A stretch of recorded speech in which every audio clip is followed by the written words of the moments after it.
ಚಿಕ್ಕೋಡಿ ಪಟ್ಟಣದ ಮುಲ್ಲಾ ಫ್ಲಾಟ್ನ ಅಭಿವೃದ್ಧಿಗೆ 6,34,00,000 ರೂಪಾಯಿ ಅನುದಾನ. ಎಂಎಲ್ಸಿ ಪ್ರಕಾಶ್ ಹುಕ್ಕೇರಿ. ನಗರದ ಮುಲ್ಲಾ ಫ್ಲಾಟ್ನಲ್ಲಿ ಭೂಗತ ಒಳಚರಂಡಿ, ರಸ್ತೆಗಳು, ಭೂಗತ ವಿದ್ಯುತ್ ಕೇಬಲ್ಗಳು, ಮನೆಗಳಿಗೆ ವಿದ್ಯುತ್ ಸರಬರಾಜು ಇನ್ನಿತರ ಅಭಿವೃದ್ಧಿ ಕಾಮಗಾರಿಗಳಿಗೆ 6.34 ಕೋಟಿ ರುಗಳ ಅನುದಾನ ಮಂಜೂರಾಗಿದೆ ಎಂದು ಎಂಎಲ್ಸಿ ಪ್ರಕಾಶ ಹುಕ್ಕೇರಿ ಹೇಳಿದರು. ಚಿಕ್ಕೋಡಿ ನಗರದ ಮುಲ್ಲಾ ಫ್ಲಾಟ್ನಲ್ಲಿ ಅಭಿವೃದ್ಧಿ ಕಾರ್ಯಗಳಿಗೆ 6.34 ಕೋಟಿ ರೂಪಾಯಿ ಮಂಜೂರಾದ ಆದೇಶ ಪತ್ರವನ್ನು ವಿತರಿಸಿ ಮಾತನಾಡಿದರು. ಚಿಕ್ಕೋಡಿ ನಗರಸಭೆ ವ್ಯಾಪ್ತಿಯಲ್ಲಿ ಮುಲ್ಲಾ ಫ್ಲಾಟ್ನಲ್ಲಿ ಮುಸ್ಲಿಂ ಸಮಾಜದ 2 ಗುಂಪಿನ ಮಧ್ಯೆ ವಿವಾದ ಬಗೆಹರಿದ ಹಿನ್ನೆಲೆಯಲ್ಲಿ ಮುಲ್ಲಾ ಫ್ಲಾಟ್ನ ಅಭಿವೃದ್ಧಿಗೆ ಒಲವು ತೋರಿದ್ದೇವೆ. ಈ ಮುಲ್ಲಾ ಫ್ಲಾಟ್ನ ಒಟ್ಟಾರೆ ಅಭಿವೃದ್ಧಿಗಾಗಿ 4,34,00,000 ರುಗಳ ಒಳಚರಂಡಿ ಮತ್ತು ಭೂಗತ ಒಳಚರಂಡಿ ಯೋಜನೆಗೆ ಮಂಜೂರಾಗಿದೆ. ಅಲ್ಲದೆ 500 ಮನೆಗಳಿಗೆ ವಿದ್ಯುತ್ ಸಂಪರ್ಕ ಕಲ್ಪಿಸಲು ಮತ್ತು ಭೂಗತ ವಿದ್ಯುತ್ ತಂತಿಗಳನ್ನು ಅಳವಡಿಸಲು ಒಳಚರಂಡಿ ನಿರ್ಮಾಣಕ್ಕಾಗಿ 2 ಕೋಟಿ ರೂಪಾಯಿ ಅನುದಾನ, ಮುಖ್ಯಮಂತ್ರಿಗಳ 50 ಕೋಟಿ ವಿಶೇಷ ಅನುದಾನದಿಂದ ಚಿಕ್ಕೋಡಿ ಪುರಸಭೆಯ ವ್ಯಾಪ್ತಿಯಲ್ಲಿ ರಸ್ತೆಗಳು ಮತ್ತು ಒಳಚರಂಡಿ ನಿರ್ಮಾಣಕ್ಕಾಗಿ 7 ಕೋಟಿ ರುಗಳನ್ನು ಕಾಯ್ದಿರಿಸಲಾಗಿದೆ. ಇದರಲ್ಲಿ ಮೇಲಿನ ಕೆಲಸಕ್ಕಾಗಿ 2 ಕೋಟಿ ರುಗಳನ್ನು ಒದಗಿಸಲಾಗುತ್ತಿದೆ. ಮುಲ್ಲಾ ಫ್ಲಾಟ್ನಲ್ಲಿ ಎಲ್ಲ ಕೆಲಸಗಳು ಪೂರ್ಣಗೊಳಿಸಬೇಕು. ಫ್ಲಾಟ್ನಲ್ಲಿ ಯಾವುದೇ ಕೆಲಸ ಉಳಿದರೆ ಅಧಿಕಾರಿಗಳೇ ಜವಾಬ್ದಾರರಾಗಿರುತ್ತಾರೆ ಎಂದರು. 33 ವರ್ಷಗಳಿಂದ ನಡೆಯುತ್ತಿದ್ದ ಮುಲ್ಲಾ ಫ್ಲಾಟ್ ವಿವಾದ 2 ಕಡೆಯವರ ಸಮನ್ವಯದಿಂದ ಅಂತ್ಯಗೊಂಡಿದೆ ಎಂದು ಉಪಾಧ್ಯಕ್ಷ ಇರ್ಫಾನ್ ಬೇಪಾರಿ ಹೇಳಿದರು. ಇದು ಸಂತೋಷದ ವಿಷಯವಾಗಿದ್ದು 2 ಕಡೆಯವರನ್ನು ಅಭಿನಂದಿಸುತ್ತಿದ್ದೇವೆ. ಇದರಿಂದಾಗಿ ಈ ಸ್ಥಳದಲ್ಲಿ ಕೆಲಸ ಮಾಡಲು ಅವಕಾಶ ಲಭ್ಯವಾಗಿದೆ. ಎಂಎಲ್ಸಿ ಪ್ರಕಾಶ ಹುಕ್ಕೇರಿ ಮತ್ತು ಶಾಸಕ ಗಣೇಶ್ ಹುಕ್ಕೇರಿ ಅವರ ಪ್ರಯತ್ನದಿಂದ 6.34 ಕೋಟಿ ರೂಪಾಯಿ ಅನುದಾನ ಮಂಜೂರಾಗಿದೆ. ಭೂಗತ ಒಳಚರಂಡಿ, ರಸ್ತೆಗಳು, ವಿದ್ಯುತ್ ತಂತಿಗಳು, ವಿದ್ಯುತ್ ಸಂಪರ್ಕಗಳು ಸೇರಿದಂತೆ ಎಲ್ಲ ಕೆಲಸಗಳನ್ನು 1 ವಾರದಲ್ಲಿ ಮಾಡಲಾಗುವುದು. ಪುರಸಭೆಯಿಂದ ಎನ್ಒಸಿ ಮತ್ತು ಇತರ ದಾಖಲೆಗಳನ್ನು ನೀಡಲಾಗುವುದು ಮತ್ತು ಎಲ್ಲರಿಗೂ ವಿದ್ಯುತ್ ಸರಬರಾಜು ಸಿಗುತ್ತದೆ. ಇದಕ್ಕಾಗಿ ಎಲ್ಲ ಜನರು ಸಹಕರಿಸುವಂತೆ ಮನವಿ ಮಾಡಿಕೊಂಡರು.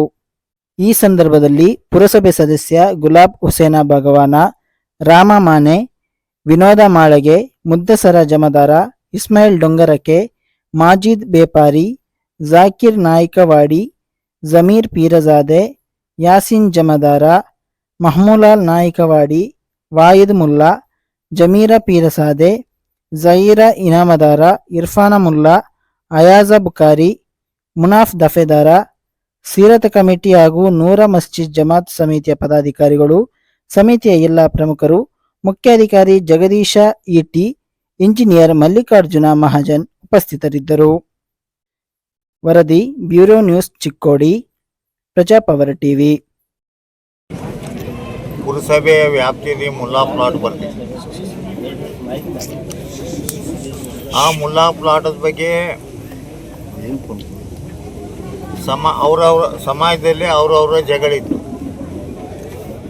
ಆ ಜಗಳ ಹೈಕೋರ್ಟ್ ತನಕ ಹೋಗಿ ಇವತ್ತ ಒಪ್ಪಂದ ಮಾಡ್ಕೊಂಡ ಅದನ್ನು ಅಭಿವೃದ್ಧಿ ಮಾಡಲಿಕ್ಕೆ ಅನುಕೂಲ ಮಾಡಿಕೊಟ್ಟಿದ್ದಾರೆ. ಇವತ್ತು ಮೊದಲನೇದಾಗಿ 4,30,00,000 ರೂಪಾಯಿ ಮುಲ್ಲಾ ಪ್ಲಾಟ್ದಾಗ ಡ್ರೈನ ಮತ್ತು ಒಳಚರಂಡಿ ಹೌದಲ್ಲ, ಇದನ್ನು 4,36,00,000 ರೂಪಾಯಿದಾಗ ಮಾಡ್ತೀವಿ. ಉಳಿತು ಯಾವುದಂತಂದ್ರೆ ನಮ್ಮ ಪ್ರತಿಯೊಂದು ಮನೆಗೆ ಕನೆಕ್ಷನ್ ಕೊಡಬೇಕು. ಪ್ರತಿಯೊಂದು 500 ಮನೆ ಅದಾವೆ, 500 ಮನೆಗೆ ಕನೆಕ್ಷನ್ ಕೊಡಬೇಕು, ಕರೆಂಟ್ ಕನೆಕ್ಷನ್ ಕೊಡಬೇಕು ಮತ್ತು ಅಂಡರ್ಗ್ರೌಂಡ್ ಕೇಬಲ್ ಹಾಕಬೇಕು ಮತ್ತು ಚರಂಡಿ ಮತ್ತು ರಸ್ತೆ ಮಾಡೋಕ್ಕೆ 2 ಕೋಟಿ ಕೊಡ್ತಾಯಿದ್ವಿ. ಈಗ ಸನ್ಮಾನ್ಯ ಮುಖ್ಯಮಂತ್ರಿಗಳ ಅನುದಾನದಲ್ಲಿ 50 ಕೋಟಿ ರೂಪಾಯಿ ಬಂದಿದೆ. ಅದರಿಂದ ನಾವು 7 ಕೋಟಿ ರೂಪಾಯಿ ಪುರಸಭೆ ವ್ಯಾಪ್ತಿಯೊಳಗೆ ಬರುವಂಥ ರಸ್ತೆ ಮತ್ತು ಚರಂಡಿಗೆ ನಾವು ದುಡ್ಡು ಇಟ್ಟಿದ್ದೀವಿ. ಅದರಿಂದ 2 ಕೋಟಿ ರೂಪಾಯಿ ಅಲ್ಲಿ ಕೊಡ್ತೇವೆ ನಾವು. ಅದನ್ನು ಅಧಿಕಾರಿಗಳು ಎಸ್ಟಿಮೇಟ್ ಮಾಡ್ಕೊಂಡು ಬರಬೇಕು. ಮತ್ತು 2 ಕೋಟಿ ಒಳಗೆ ಇಡೀ ಮುಲ್ಲಾ ಪ್ಲಾಟ್ದಾಗ ಒಂದು ಕೆಲಸ ಉಳಿಬಾರ್ದು. ಕೆಲಸ ಉಳಿದ್ರೆ ಅಧಿಕಾರಿಗಳ ಜವಾಬ್ದಾರಿ ಅಂತೇಳಿ ಈ ಸಂದರ್ಭದಲ್ಲಿ